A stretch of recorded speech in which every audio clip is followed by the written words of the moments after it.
Welcome, listeners. Tonight, we step away from the ordinary and venture into the shadows of quiet, peaceful neighborhoods, where the strangest glitches happen in the most unexpected places. It's easy to think that these calm streets, with their neatly trimmed lawns and familiar faces, are free from the strange and unsettling. But sometimes, the quiet is hiding something much darker. In this episode, we'll share 10 eerie glitches that lurk just beyond the veil of normalcy. Stay close and keep your eyes peeled. You never know what might be lurking just around the corner. Story 1. The Vanishing Neighbors.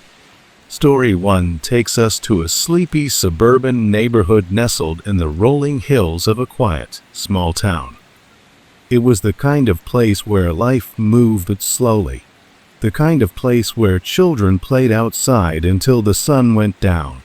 Neighbors exchanged pleasantries while taking out the trash, and the hum of daily life felt predictable, comforting. The houses were all alike, neat, modest, and surrounded by lush trees and well-kept lawns. But on one particular evening, the serene hum of this quiet neighborhood was shattered, and a strange glitch in reality began to unfold. It all began with Sarah, a young woman who had lived in the same house for nearly a decade. Sarah loved the quiet charm of her neighborhood. Every evening, after finishing her workday, she would take a leisurely walk around the block. It was a simple routine, one she enjoyed, greeting familiar faces, chatting briefly with the elderly Mrs. Thompson at the corner, waving at the Jenkins kids who were always playing hopscotch in front of their house. Everything was as it should be. But then, one evening, something changed. It started off subtly. As Sarah made her way around the block, she noticed something odd. The houses across the street, the ones that were always buzzing with activity, were eerily silent. No sound of laughter from the Jenkins kids. No lights flickering in the windows of the Thompson house. At first, she shrugged it off. Maybe her neighbors were just having a quiet evening, or perhaps they had gone out for the night. But as the days passed, the silence remained. Sarah couldn't ignore the feeling that something was off. The neighborhood, once so alive, seemed to have slipped into an unnatural stillness. The vibrant energy that had always filled the streets had evaporated, leaving behind an unsettling quiet. It wasn't just a silence, it was a vacuum, a quiet that seemed too complete, too absolute. Sarah tried not to overthink it, but the emptiness began to gnaw at her. Days turned into weeks. Sarah couldn't shake the feeling that something was wrong. She began to notice the absence of small details. The mailbox at the Jenkins house was always empty, and the Thompson family car, which had once been parked in the driveway every evening, was nowhere to be seen. Even the houses, which had once been brightly painted and full of life, looked different. The paint had started to chip in places. The windows seemed cloudier than before, and the yards, which were once carefully manicured, had begun to grow wild and untended. It felt as though the houses themselves were beginning to decay, as if time was standing still. One afternoon, Sarah decided to do something about it. She gathered the courage to knock on the door of the Jenkins house, her heart racing with anxiety. The doorbell rang, but there was no answer. She knocked again, louder this time, feeling a strange twinge of panic. No one came to the door. She tried peeking through the window, but the curtains were drawn, and she couldn't see a thing. A shiver crawled up her spine as she walked back to her house. It was like the Jenkins family had disappeared overnight. This wasn't just one house, though. It was every house across the street. The Thompsons, the Millers, the Wilsons, all of them gone. And it wasn't just the people. Their very presence had vanished. Their cars had disappeared from their driveways, and their gardens had overgrown without anyone to tend to them. No one was home, and no one seemed to have left any traces behind. It was as though the entire street had been erased from existence. Over time, Sarah's concern grew into obsession. She would stand at the window, staring out at the street, waiting for some sign, some explanation. But there was nothing. The more she looked, the more she began to feel as though she were in a dream, or worse, a nightmare. It was as though time itself had taken a step back, leaving behind only echoes of the life that had once been there. One fateful evening, after weeks of silence, Sarah decided to walk down the block one last time. Her heart pounded in her chest as she stepped onto the sidewalk, her mind swirling with questions. Where had they gone? What had happened to her neighborhood? As she walked past each house, something even more unsettling began to happen. At first, it was subtle. She noticed movement from the corner of her eye. She turned her head, expecting to see someone standing in one of the windows. But no one was there. Instead, she was met with the hollow, empty gaze of something far more disturbing. The windows were filled with faces, the faces of her neighbors, but they were frozen in time. They stared at her, unmoving, their eyes wide open and fixed, as if trapped in some kind of surreal trance. Their expressions were blank, almost lifeless. The glitch had suspended them in a moment, but it wasn't just any moment. It was a moment that couldn't be undone. Each house she passed had the same eerie sight. The Thompsons, the Millers, the Wilsons, they were all there, their faces staring out at her from their windows. Some looked as though they were mid-laugh, others mid-conversation, but none of them blinked. None of them moved. It was as though they were frozen in a snapshot of time, suspended in a place where nothing could progress. Sarah's breath caught in her throat. She felt an overwhelming sense of dread creeping up on her, as though the neighborhood had become a living memory, a glitch in the fabric of reality that had trapped her and her neighbors in some kind of alternate loop. The stillness was unbearable. The houses were no longer just abandoned. They had become tombs, not of people, but of moments. Frozen, but not at peace. The people who had once lived there were now mere echoes, their presence erased, their faces fixed in an eternal stare. With each step, Sarah felt herself sinking deeper into this unrelenting glitch. Her own thoughts began to distort, and for a brief moment, she felt as though she too had become a part of the glitch, a part of the frozen moment, a part of the emptiness. Finally, she reached the end of the block. She stopped and turned, her eyes scanning the rows of houses. The faces were still staring at her. She felt trapped, unable to move, as though the very ground beneath her feet had solidified into concrete. She couldn't remember when the last time she'd heard someone speak to her was. The world, once so full of life, had become still, like a painting that had been hung in a forgotten museum, left to gather dust and fade into the background. And then, as she stood there, frozen in place, Sarah realized something terrifying. The people in the windows, the neighbors she had known for so many years, weren't just frozen in time. They were no longer there. They were never coming back.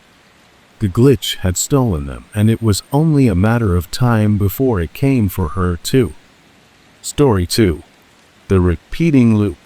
Story 2 brings us to a peaceful cul-de-sac, tucked away from the chaos of the world, where the sun rose every morning to the chirp of birds and the rustling of leaves.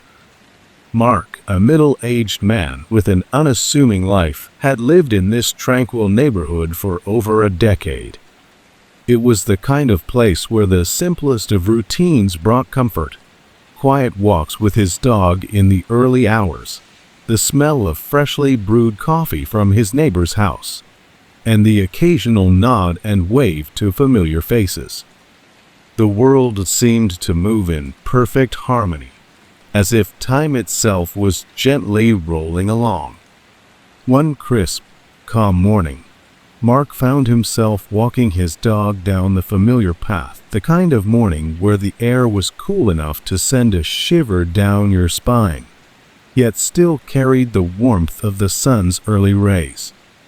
The streets were empty, just the way he liked it. As he passed by Mrs. Hargrove's house, the elderly woman who lived at the end of the block, he noticed her standing in her yard, watering her plants. She was a fixture of the neighborhood, as reliable as the sun itself. Her garden, full of roses and lilies, had always been a sight to behold. Mark gave her a friendly nod, as he had done many times before, and she waved back, smiling warmly as she always did. Nothing seemed out of the ordinary. But then, as he reached the end of the street and turned around to head back home, something caught his eye. Mrs. Hargrove was still standing in the same spot, watering the same plants. Mark paused for a moment, thinking he might have walked past her more quickly than he realized. But no, as he looked closer, everything was exactly the same. She hadn't moved a single inch. Same posture, same clothes, same flowers she was tending to. At first, Mark chalked it up to coincidence. Maybe she was just moving slowly, or perhaps another neighbor was borrowing her garden hose, and she was helping them out. But as he walked closer to her, something began to feel off. The woman's face, though kind, appeared somewhat detached, as though she wasn't truly present in the moment. Mark, being a friendly neighbor, decided to stop and greet her once more. "Good morning, Mrs. Hargrove," he said with a smile. She turned, her eyes locking with his, and smiled back. "Good morning, Mark," she replied, her voice soft and calm. He felt reassured for a brief moment. Maybe he had imagined the oddness of the scene. But as he continued down the street, his thoughts lingered on the strange encounter. Was he just being paranoid? Then, something truly bizarre happened. When Mark reached the very end of the street and turned around, expecting to see her house in the distance, he was shocked to see the same woman once again. She was standing in the same place, her hand poised to water the same plants, repeating the same motion she had made just moments ago. It was as if time had looped itself, and Mrs. Hargrove was trapped in it. This time, Mark couldn't deny the sensation of unease that washed over him. He walked a little closer, trying to make sense of what he was seeing. How could she be in the exact same position, doing the exact same thing, without moving an inch? He stood there, watching his dog tugging at his leash, sensing his growing discomfort. She was so still. It was as though time had fractured, leaving her stuck in an infinite repetition. Every single motion, the gentle spray of water from the hose, the deliberate care with which she tended to each plant, was precisely the same. Not a second had passed since Mark had last seen her, and yet here she was, doing everything over again as if she had never moved. Mark's heart began to race. He couldn't tear his eyes away. The more he stared, the more unsettling it became. He had never been a superstitious man, but what he was witnessing felt like something beyond explanation. Was it some kind of strange coincidence? A sign of aging or confusion? Or was there something more to it? Finally, he approached her again, this time with a sense of urgency. "Mrs. Hargrove, are you all right?" Mark called out, his voice tinged with concern. She stopped watering for a moment, looked at him, and smiled, her gaze unwavering. Her eyes were wide, unblinking, and her expression was blank, almost vacant. "Watering the plants," she replied softly, as though it was the only thing she had ever said. Mark stepped back, his skin crawling. There was something unnervingly wrong about the way she said it. Her voice was soft, almost mechanical, as if she were reciting a line from a script that she had memorized. The repetition of her words didn't help ease his growing anxiety. And then, just as quickly as she had spoken, she resumed watering the plants, exactly as she had been doing before. Mark watched, frozen in place, as her movements repeated like clockwork, a never-ending cycle. He tried to shake off the cold shiver creeping up his spine. Something wasn't right. The longer he watched, the more the air around him seemed to thicken, pressing in on his chest. The neighborhood, once so familiar and comforting, now felt foreign and distant, as though he were witnessing something that wasn't meant to be seen. Unable to take it any longer, Mark turned away and walked briskly down the street, his dog now tugging more insistently, sensing his unease. But as he walked, he couldn't shake the feeling that something was watching him. He glanced over his shoulder, and to his horror, there she was again, Mrs. Hargrove, in the same spot, watering the same plants, the same unblinking smile on her face. The repetition was endless. Mark's footsteps quickened, his pulse hammering in his ears. As he turned the corner, he dared not look back. He walked faster and faster until he was nearly running, his mind racing with confusion and dread. He needed to get home, to escape the loop that had ensnared him. But when he finally reached his house, he dared to glance back once more, just to make sure. And there she was, gone. Just like that, as if she had never been there at all. The street was silent, still, empty. No sign of Mrs. Hargrove, no movement, no trace. Mark blinked, rubbed his eyes, and looked again. It was as if she had never existed in that moment. But the memory of her remained, etched into his mind like a scar. The chilling image of her frozen in time, repeating the same task over and over, would haunt him for days to come. What had happened to her? What had he witnessed? Was it a glitch? Was it some kind of trick of the mind? The next morning, Mark ventured out for his walk again, hoping for some sense of normalcy. But as he rounded the corner near Mrs. Hargrove's house, he stopped in his tracks. There she was again, standing in her yard, watering the same plants, performing the same motions. It was as though the entire encounter had never happened, and Mark had been pulled right back into the loop. And this time, he wasn't sure how to escape. Story 3. The Silent Radio Transmission. Our third story takes us to a small, quiet neighborhood known for its eerie silence. It was the kind of place where you could hear the wind rustling through the trees, the soft rustle of leaves in the breeze, and the occasional bark of a distant dog.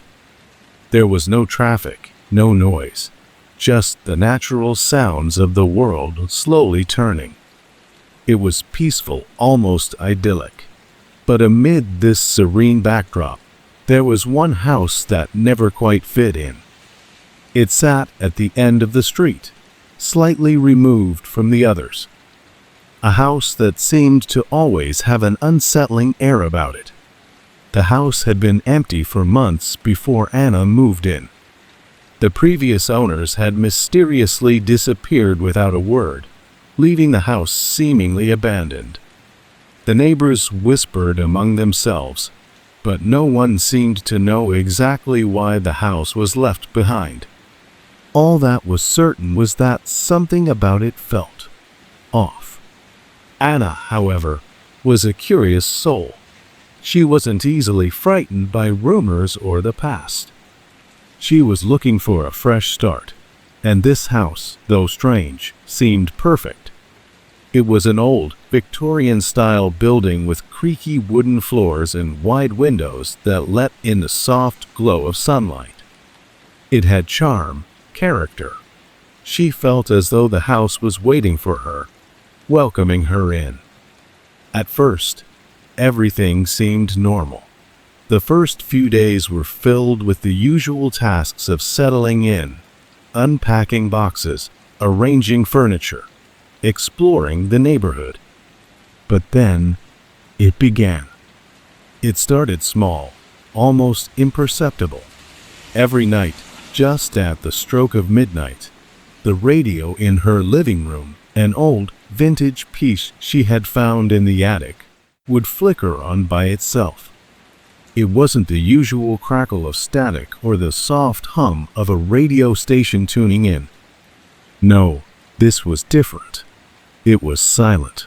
Pure, dead silence. At first, Anna thought it was simply a malfunction. Perhaps the radio was old, its wiring faulty. But as the nights went on, the silence grew more and more unnerving. It wasn't just that there was no sound. It was the feeling of it. The air around her would grow still, cold. She'd sit there, staring at the radio, waiting for something to break the silence. The room would feel empty, like something was lurking just beyond the edges of her perception. She tried everything to stop it. She unplugged the radio, thinking it was just an electrical issue. But every night, without fail, at precisely midnight, it would flicker back on. Sometimes, she moved the radio to a different room, hoping to distance herself from the source of the unease.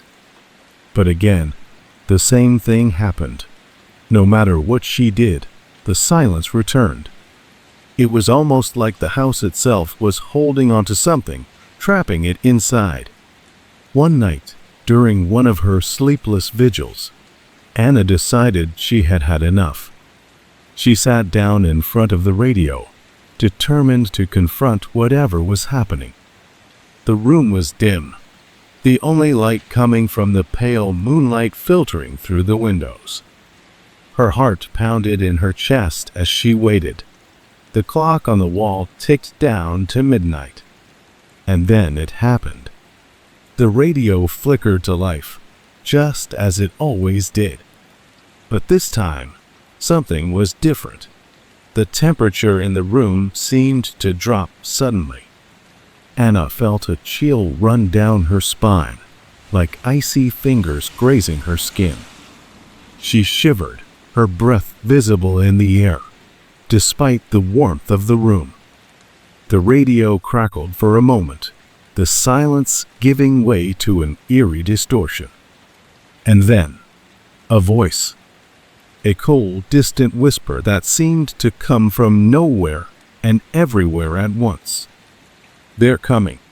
The words hung in the air, and the room seemed to grow darker, as though the shadows themselves were stretching out to fill the space. The voice, faint, almost inaudible, was a warning, or perhaps a promise. Anna's heart raced, her blood ran cold. She tried to move, to get up, but she felt rooted to the spot. She could hear her own breathing, shallow and quick, but it sounded distant, like it wasn't even coming from her body. The radio went dead then, the whisper fading into nothingness. The cold air lingered, a heavy weight on her chest. Her mind raced, her thoughts spinning in circles. What had she just heard? Was it a trick of the mind, a mere malfunction? Or was there something far darker at work here? She stood up, the silence in the room almost unbearable now. The temperature slowly returned to normal, but the sensation of being watched, of being not alone, persisted. Every night after that, the radio would flicker to life again, the same cold, suffocating silence filling the room. It was as though the house had become a vessel for something else, something that was using the radio as a conduit to communicate. Anna couldn't sleep. Every time she closed her eyes, she saw the shadows in the corners of the room, moving just beyond her sight. And then, the whisper would return. They're coming. It wasn't just the radio anymore. It was in her dreams. It was in her waking hours. The words echoed in her mind, never letting her forget. She began to feel like the house was slowly suffocating her, drawing her into something she couldn't escape. One evening, after hearing the whisper for the umpteenth time, Anna couldn't take it anymore. She grabbed the radio, her hands trembling, and threw it across the room, hoping to end the madness once and for all. But it was as though the house itself had other plans. The radio didn't break. It didn't shatter into pieces as she expected. Instead, it moved. It slid across the floor, as if pulled by an unseen force, and stopped at the center of the room. The dial began to turn on its own, the static returning once again. And then, there was the whisper again. They're coming. Anna backed away, her heart racing, as the room grew colder, darker. She could feel the presence now, all around her, like something was closing in. She tried to leave, but the door wouldn't open. It was as though the house itself had locked her in. For the next few nights, Anna was trapped in the cycle. The radio would flicker on at midnight, and the voice would speak, each night the whisper becoming clearer, more insistent. They're coming. The chill in the air grew colder, more oppressive. She could feel their presence, like invisible eyes watching her every move. The house was no longer just a place to live. It had become a prison, one where time itself seemed to stretch and distort. One night, as Anna sat by the radio, staring at the dial, the voice spoke louder, more distinctly than ever before. They're already here. The room went dark. The air grew thick and suffocating, and the temperature dropped to freezing. Anna could hear the sounds of footsteps behind her, faint at first, then growing louder. She spun around, but there was nothing there, just darkness and the cold, unyielding silence of the house. The next morning, the radio was gone. The house was quiet again, but Anna could still feel the cold, lingering in the corners of the room. The whispers were gone, but the presence remained, as though something was waiting for her to acknowledge it. Anna never stayed another night in that house, but wherever she went, the whisper followed her. They're coming. Story 4. The Missing Day. Our fourth story begins in a quiet, suburban neighborhood, a place where nothing ever seemed out of the ordinary. The kind of neighborhood where you could rely on the same familiar routine. The hum of lawnmowers on weekends, neighbors exchanging greetings while walking their dogs, and the peaceful sound of children playing in their front yards. It was a place where time felt constant, and change seemed far away. That was until James, a middle-aged man who lived in the heart of this neighborhood, experienced something that shattered his perception of reality. It began on a Tuesday morning. James woke up feeling unusually disoriented, as if he had just emerged from a fog. The sun was low in the sky, casting long shadows across his room, but when he glanced at the clock on his nightstand, he felt his heart skip a beat. It read 3 p.m. His body felt heavy, as though he had been asleep for much longer than he had intended. He quickly grabbed his phone, hoping for some kind of explanation, only to be met with an unsettling sight. His screen was flooded with missed calls and messages, all from people he knew, but none of them made sense. Some of the messages were from hours ago. Some were from his work, wondering why he hadn't shown up to a meeting that morning. James' mind raced. He had no memory of the past 24 hours. He couldn't remember Tuesday morning what he had done, or even how he had gotten into bed. It was as if time had vanished, slipping away like sand between his fingers. The hours that should have filled his day were completely blank, like someone had erased them from existence. A growing sense of dread had started to creep into his chest. Had he just lost a day of his life? The thought was absurd, but the more he tried to think about it, the more he realized how real it felt. It wasn't just the memory of the day. It was as though the entire day had simply never existed. A whole day that was gone. A part of his life that had been erased without a trace. Determined to understand what had happened, James decided to retrace his steps, to find out where the time had gone. He went outside to look for some clue, something that could explain the blank space in his mind. But when he stepped out into his front yard, he was greeted by an even more unsettling realization. Everything looked different. Not drastically, but in subtle ways.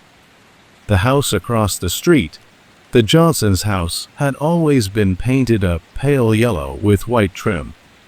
Now it was a darker shade of beige, the trim no longer white, but a muted gray.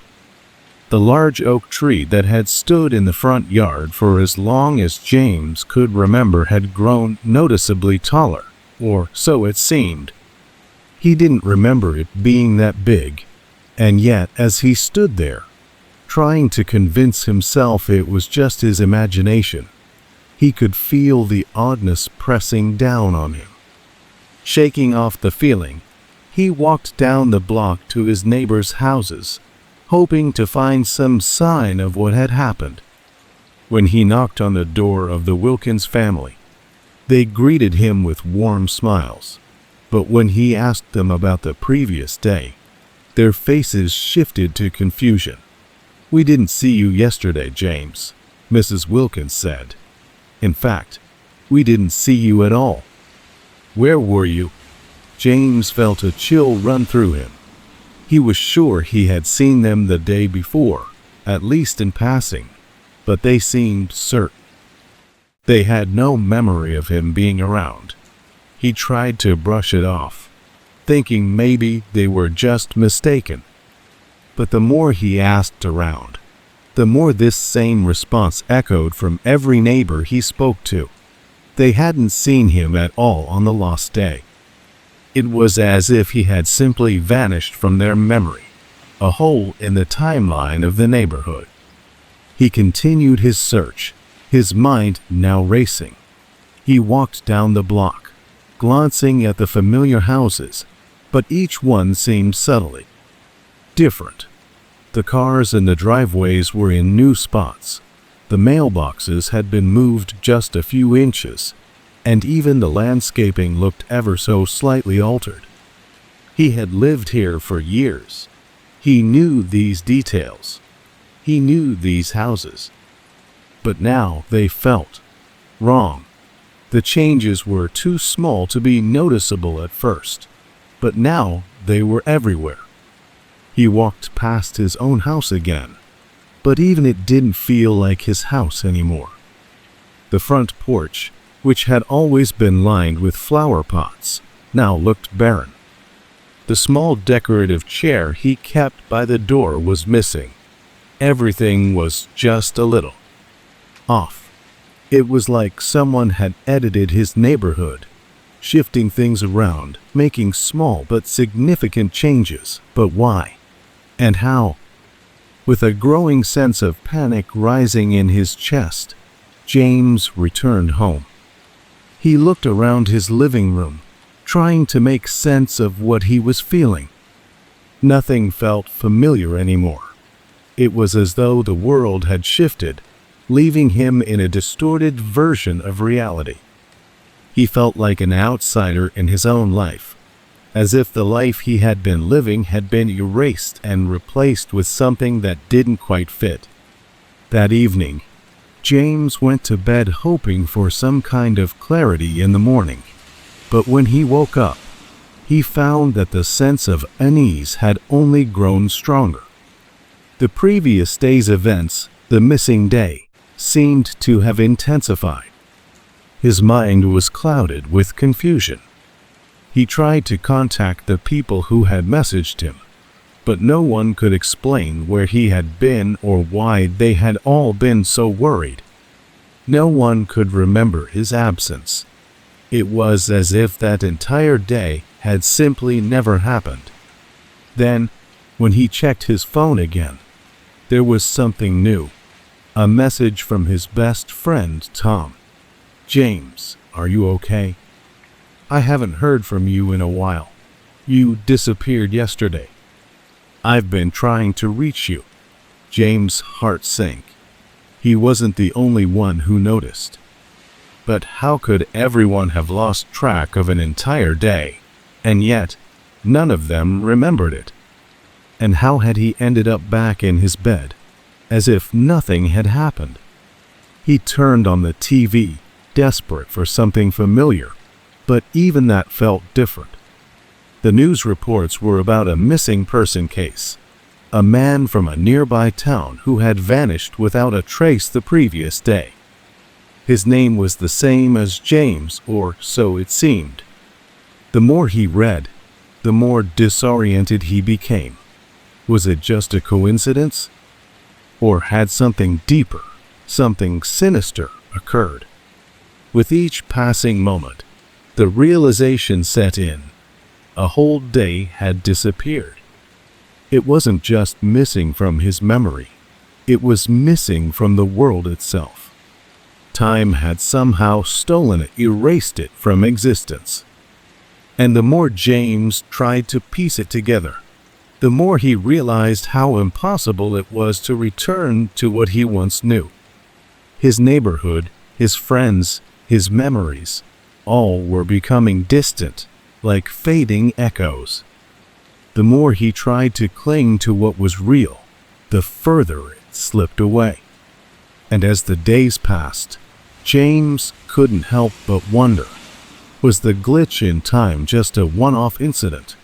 Or was there something more ominous at work here? Something that had begun to unravel not just his life, but everything around him. Story 5. The Reversed Street Signs. Our final story begins in a quiet, suburban neighborhood, a place where nothing much ever changes. The streets are lined with tall trees, and the houses, each with its own personality, stand like silent witnesses to the passage of time. For Sarah, a young woman who had just settled into her new home. This place was a sanctuary, a retreat from the chaotic noise of the city.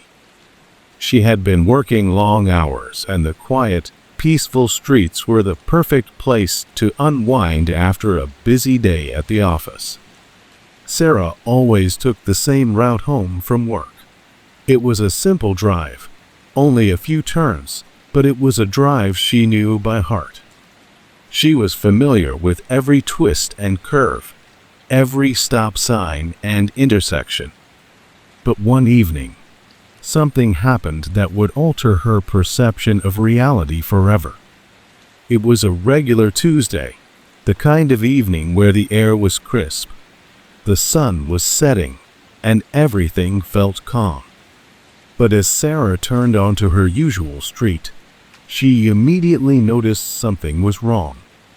The street signs, the ones she had passed 1,000 times before, were no longer where they should have been. At first, it seemed like an innocent mistake. The sign for Maple Street was now where Oak Street should be, and the sign for Oak Street was now at the corner where Maple Street had always stood. She slowed down, trying to make sense of the mix-up. Maybe someone had switched them for maintenance, she thought. A simple clerical error, nothing to worry about.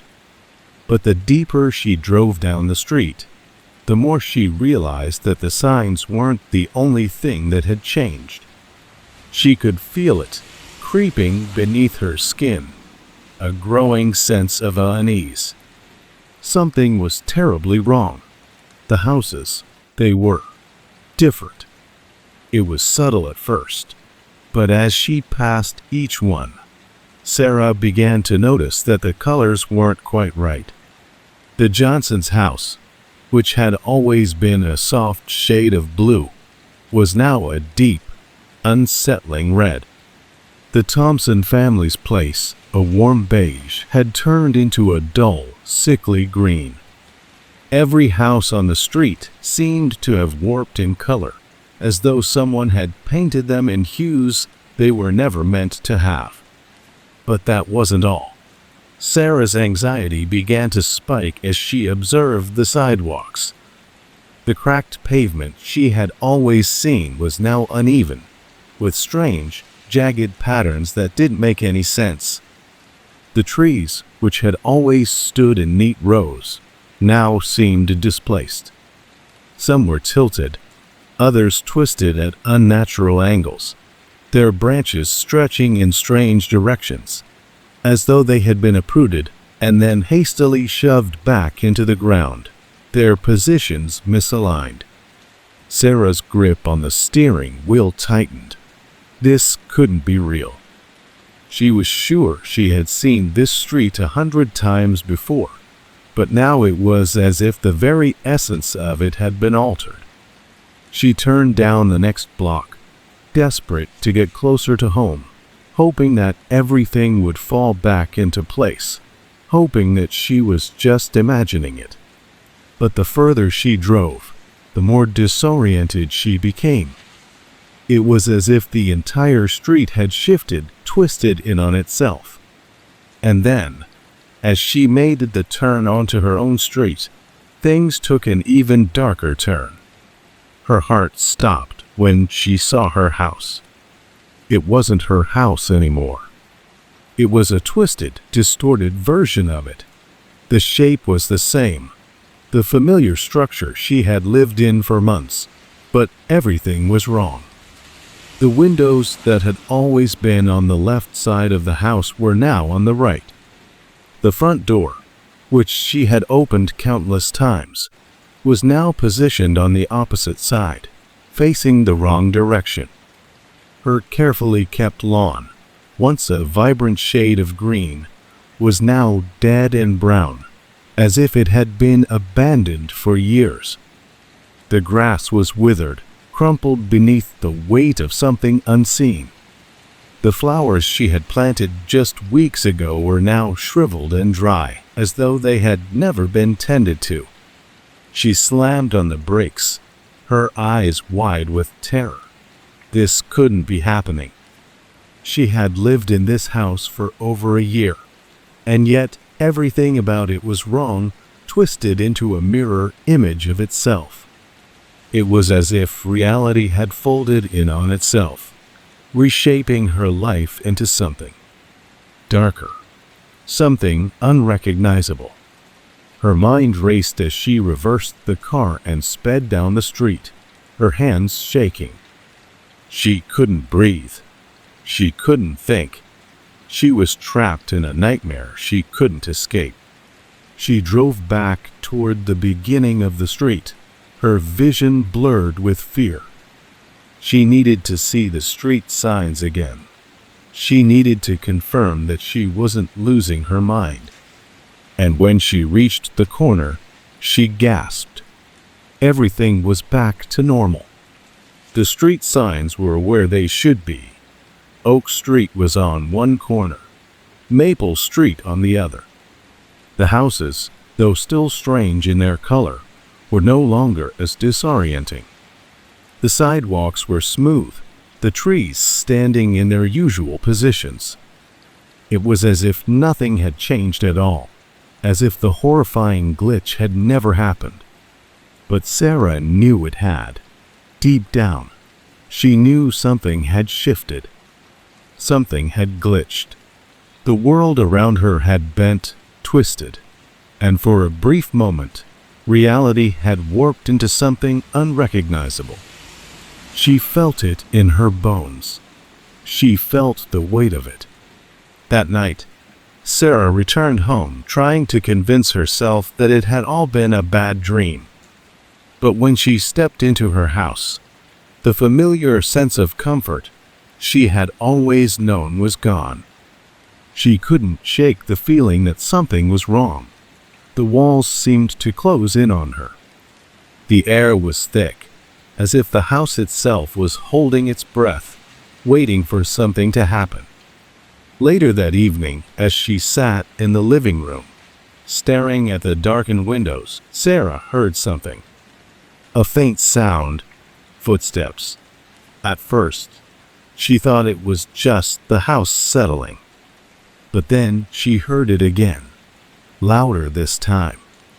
Thud, thud, thud, steady, deliberate.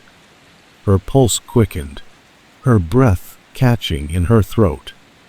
The footsteps sounded like they were coming from outside, from the house next door. The house that should have been empty, the one where the Johnsons lived. But when Sarah peered through the window, she saw nothing. No one.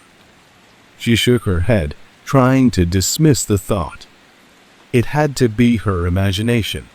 But as the footsteps continued, growing closer, she knew. She couldn't deny it any longer. The glitch hadn't just been a brief moment in time. It was something more. Something waiting. Something lurking just beyond the veil of normalcy. When she finally closed her eyes that night, she felt the weight of it all. The glitch, the twisted street, her own house turned upside down. The footsteps outside her door. And as she drifted into a restless sleep, one thought kept creeping into her mind, over and over. What if the house next door isn't really the house next door anymore? Story 6. The Clock That Never Moves. Our sixth story takes us to a quiet suburban neighborhood where a seemingly ordinary house hid a strange, unsettling mystery. The house, an old, slightly creaky place tucked away at the end of a row of charming homes, had once belonged to Emma's grandmother. It had been a family heirloom passed down through generations, and when Emma inherited it, she felt honored. The walls of the house were filled with memories, photographs, furniture, trinkets, each one telling the story of her family's past.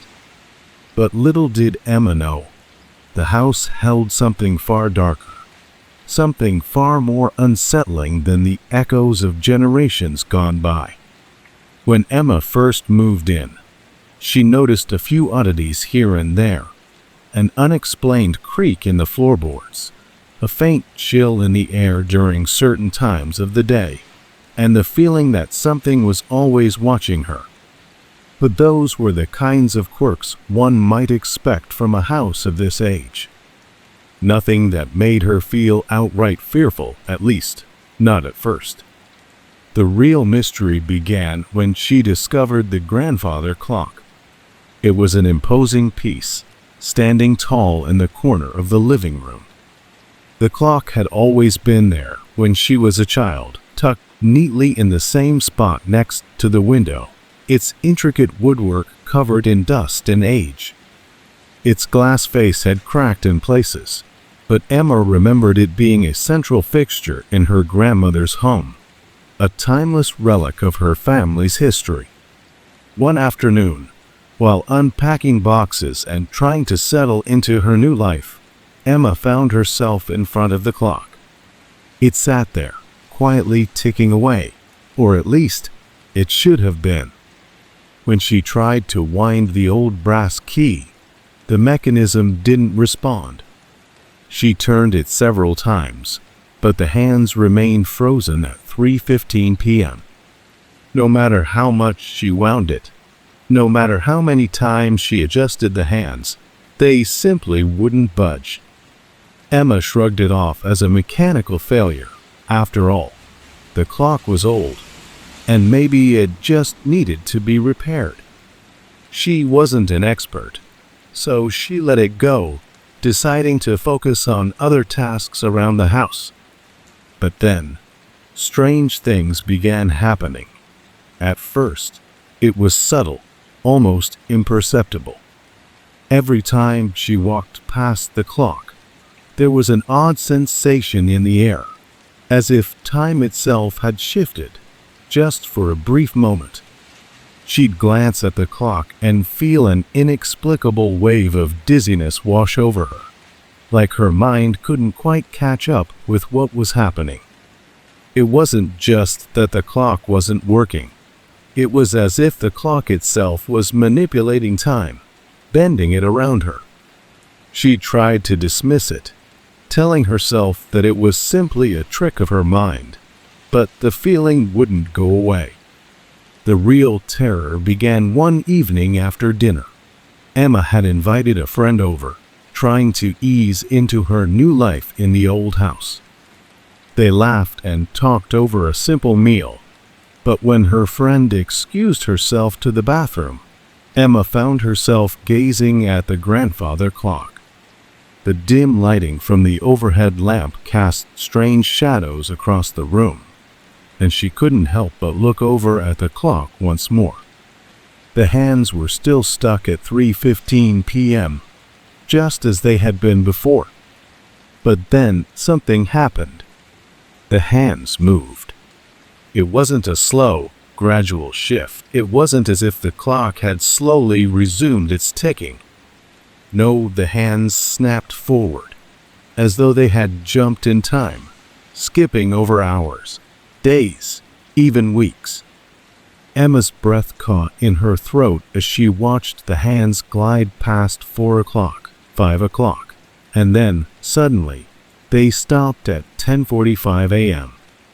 But it wasn't just the hands moving that left her frozen in place.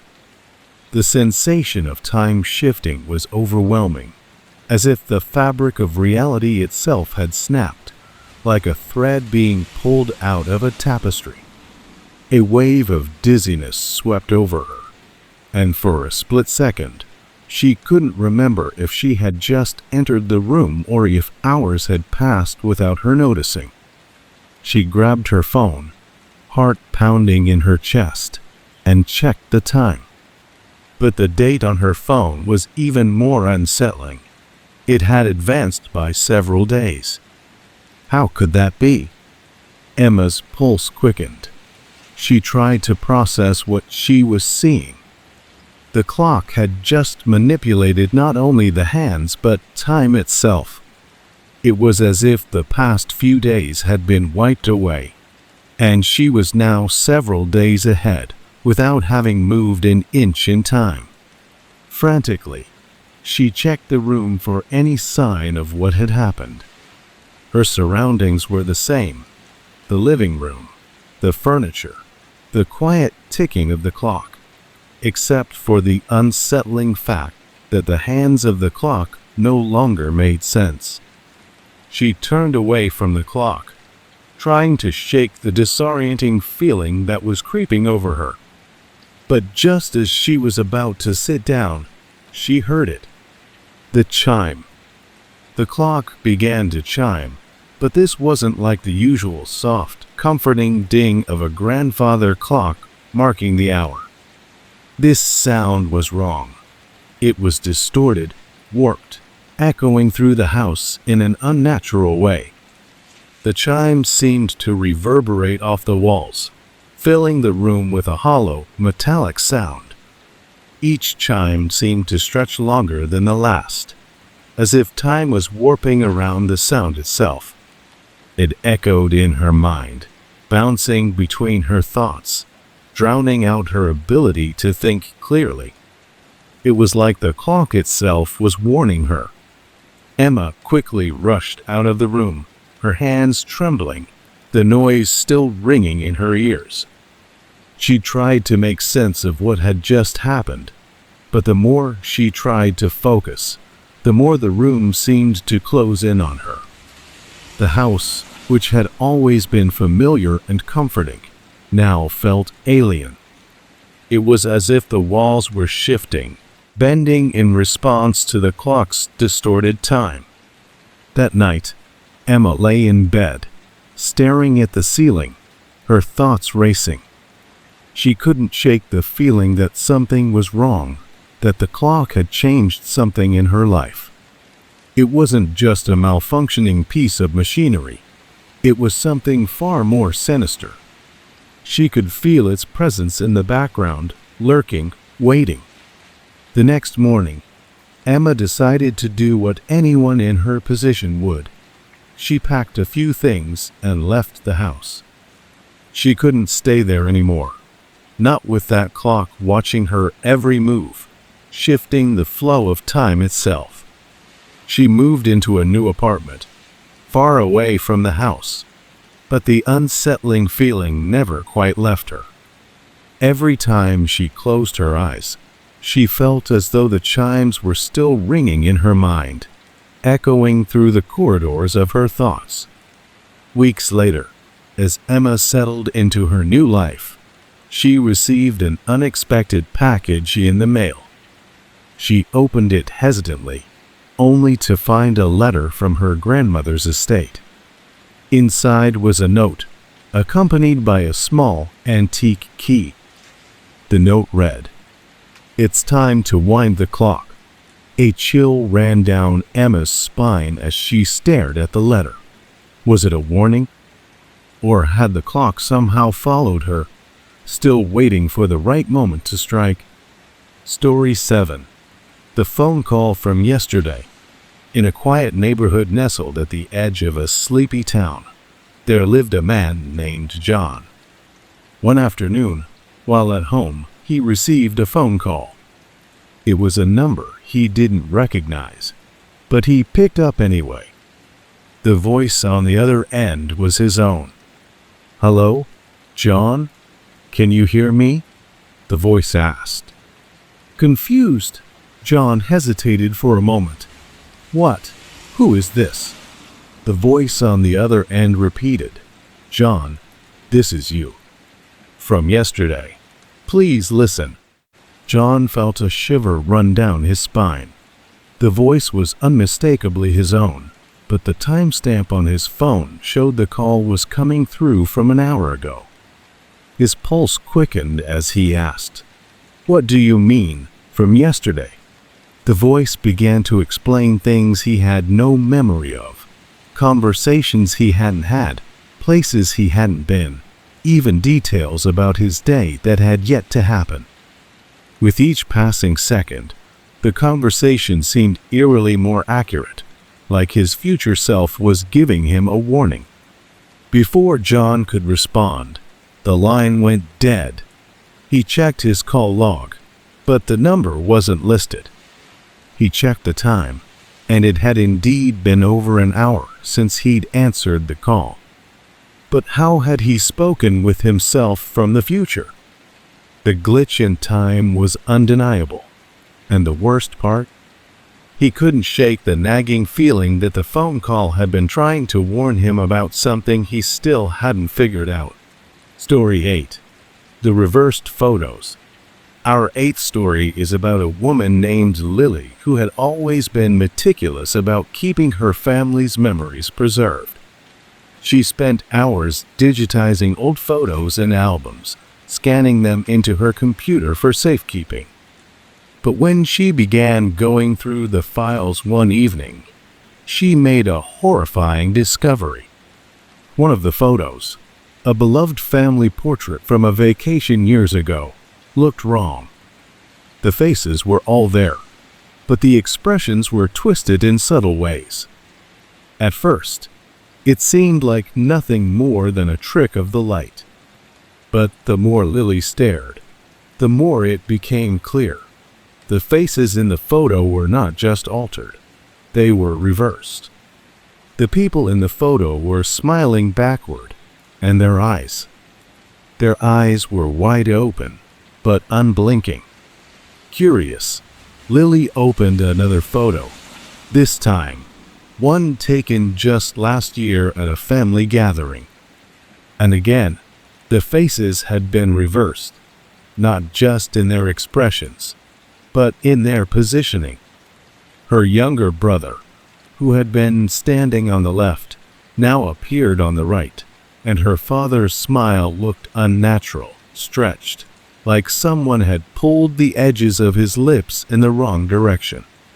Lily tried to delete the photos, but every time she did, new ones appeared, more reversed, more unsettling.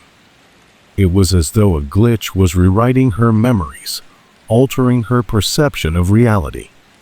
Soon, even the faces of the people she loved felt unfamiliar, as if their very essence had been shifted in time, and she was no longer sure who they really were.